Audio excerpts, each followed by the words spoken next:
السلام علیکم ورحمۃ اللہ وبرکاتہ۔ میرے عزیز دوستو، جیسا کہ آپ کو پتہ ہے کہ آج 25 تاریخ ہے اور اسلامی کے اعتبار سے 14 شعبان ہے۔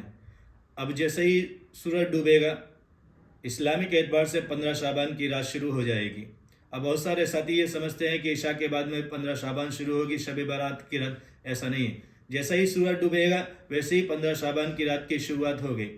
اب میرے عزیز دوستو، اس رات میں کرنا کیا ہے کہ بہت سارے لوگ ہم دیکھتے ہیں کہ آج یوٹیوب کا زمانہ ہے، یوٹیوب پہ بہت ساری ویڈیو کو دیکھتے ہیں کہ کوئی بتا رہا ہے 2 رکعت نماز پڑھ لو، کوئی بتا رہا ہے 4 پڑھ لو، کوئی بتا رہا ہے 6 پڑھ لو، کوئی بتا رہا ہے کہ الحمد شریف کو 7 مرتبہ پڑھو، کوئی کہہ رہا ہے سورہ اخلاص 11 مرتبہ پڑھو۔ یعنی بہت ساری باتیں اپنے اعتبار سے بتا رہے ہیں کہ ایک ہی رات میں آپ کروڑپتی بن جائیں گے، مالدار بنانے کے وظیفے ہیں۔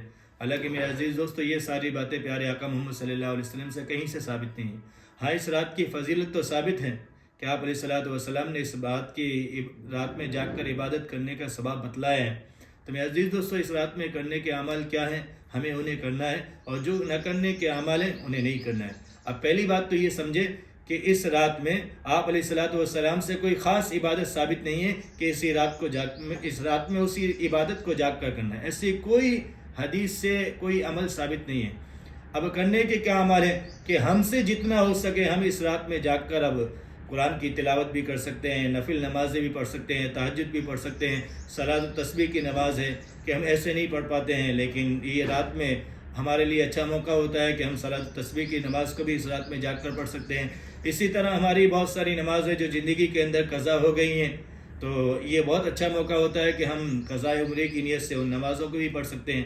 ان نمازوں کو قضا کرنے کا طریقہ، عزیز دوستو، نمازوں کی قضا کرنے کا آسان طریقہ یہ ہے کہ جب آدمی جیسے مثال کے طور پر ظہر کی نماز کر رہا ہے، یا تو اس نیت سے کرے کہ جو سب سے پہلے میری نماز ظہر کی قضا ہوئی ہے اس کی میں نیت کر رہا ہوں، یا تو پھر اس نیت سے کرے کہ سب سے آخر کی جو میری ظہر کی نماز قضا ہوئی ہے اس کی میں نیت کرتا ہوں۔ اسی طرح عصر کی نماز ہے، مغرب کی نماز ہے، عشاء کی نماز ہے، فجر کی نماز ہے۔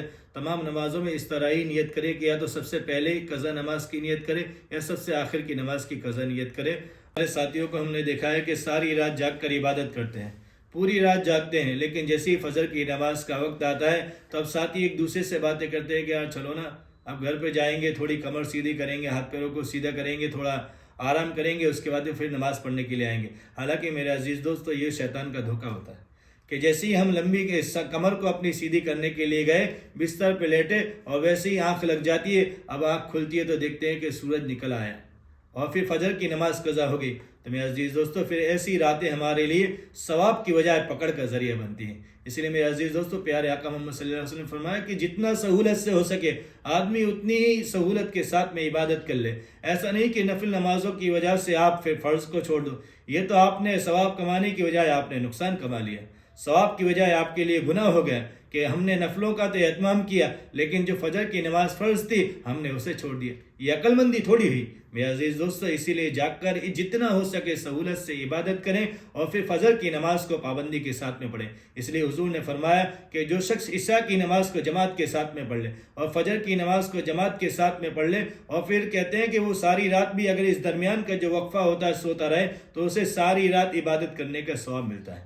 اللہ مجھے بھی عمل کی توفیق عطا فرمائے، آپ کو بھی۔